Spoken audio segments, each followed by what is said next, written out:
កណ្ដែងរស័ព្ទតាមខ្យល់ម្នាក់ឯងឃើញតែក្ដីអសងឃើញ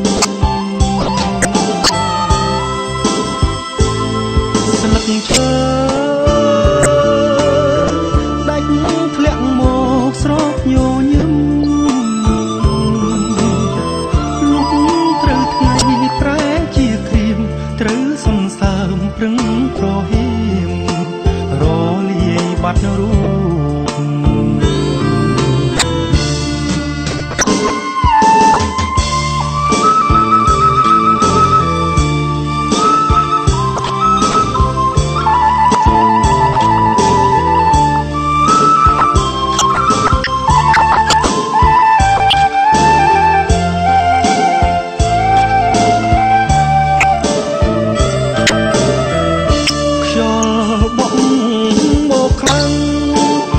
ស្លឹកដៃពីមេ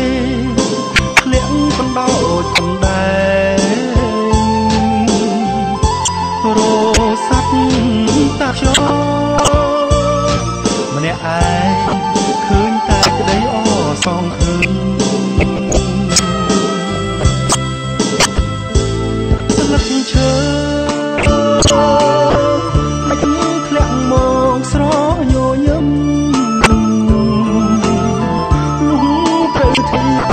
ជាក្រៀមត្រូវសន្សើមប្រឹងពោះ